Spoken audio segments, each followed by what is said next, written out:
Hi ladies, how you doing? It is Victoria Player here of victoriaplayer.com, helping coaches and consultants to confidently step into their spotlight and create a unique, rewarding and thriving business doing what they love. And happy Friday to you. I am back as promised for the second day in our challenge, in which we are looking at different visibility strategies to help you show up, to shine and share your message with the world this summer.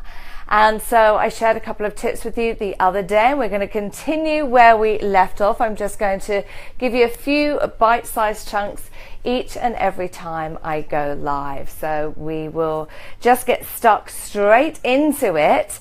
So today's tips for being more visible is, the first one is to run a webinar or live training. Now, the reason I love this is because, one, it positions you as an authority within your niche. It demonstrates your expertise, and it's really powerful in building the know, like and trust factor, because it's one thing saying that you are a declutterer or a stylist or a coach or a consultant or some shape or description. Oh, the sun's suddenly come out and I'm feeling a bit blinded. I might have to move back a bit, sorry. It's one thing sharing with people what you do, but there's a lot of people doing what you do out there. So what is it that makes you different? How can you demonstrate that it is really worth investing to work with you? Oh dear, look, the sun. I'm so sorry, ladies. Whoop, there we go. That's better. Much better. I was getting completely blinded. So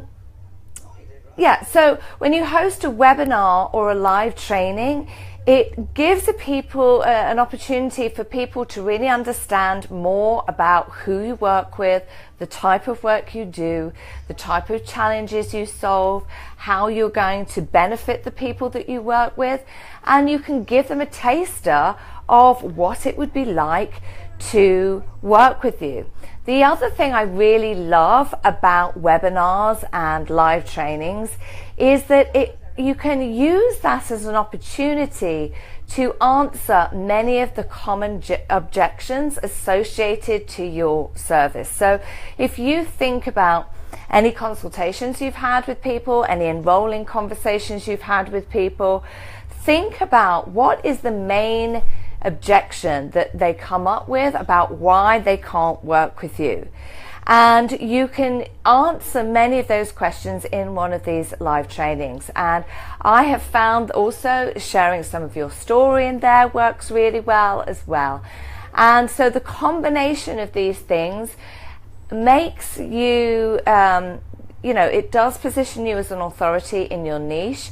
Also, it helps raise your visibility because, of course, as you're promoting it, you're getting the word out further and wider. And you know what? It's a great way. What I love most about it is that when you put together a webinar or a teleseminar or some kind of live training, what you're doing is it's basically like your calling card in the world.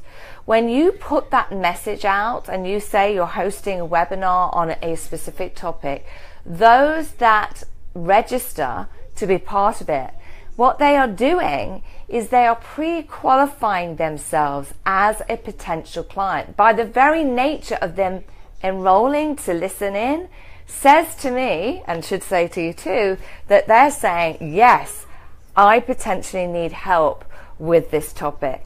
And so they're people who are actually coming into your world and volunteering themselves as being a potential client. But of course, in order for this to work, you need to know exactly how to structure your webinars and trainings. There is a way of doing it to create desire in your audience, and that helps them see that now might be the time to work with you. And of course, then you would potentially go into the process of the sales piece. How are you going to make an offer? How are you going to take them from being somebody who's interested to being someone who's enrolled? So that's something to consider. The second visibility tip that I want to share with you today is to write a blog post or write a regular blog. And again, you know, share your expertise, share your wisdom, give people some tips, use it as a platform to show that you really can do what it says on the tin, and then share your blog post around. All right. One of the things I also want to say that's just come to mind is for step one, you know, the webinar, hosting a webinar and live training. For me personally, I've started to replace that with Facebook Lives because they're so much more immediate, and also you're getting your message further out there by hosting a Facebook Live rather than just doing it as a webinar. But again, if you're doing it as a Facebook Live, you do need to have strategies in place so that you know who's potentially raising their hand as a potential client. Now, this ties in with step number 2, which is to write a blog post. Now, as I said in day 1 of our visibility challenge, you know, if you are not good at writing, then don't write. You know, perhaps you want to create a vlog, you know, a video blog. Perhaps you want to just do audios. You know, pick whatever medium fits with your natural gifts and talents. What I particularly love at the moment, this is another reason why I love Facebook Lives, is that you can actually use your Facebook Lives and repurpose them and turn them into a blog post. You know, why work harder when you can work smarter? I believe in repurposing all of your content. So any content you could create, you can reuse in different places to get your message far and wide. Now, the key with this is to have a call to action. You know, putting the message out there is one thing. And this is one of the common mistakes I see a lot of women making, is those that are visible. There's two sides of this. There's either coaches and consultants who are not being visible enough, they're not showing up frequently enough, or they're doing a bit of marketing and deciding it doesn't work and they give up too quickly.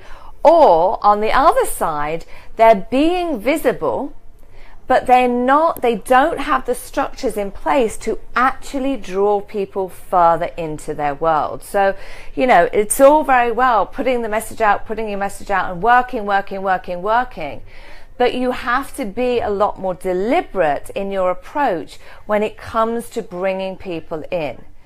So make sure that you have a system in place for doing that, because no amount of visibility is going to help you if you don't have a way of funneling people towards the sale. And, you know, it is true, every now and again you will have people who do reach out to you and say, yes, I want to work with you.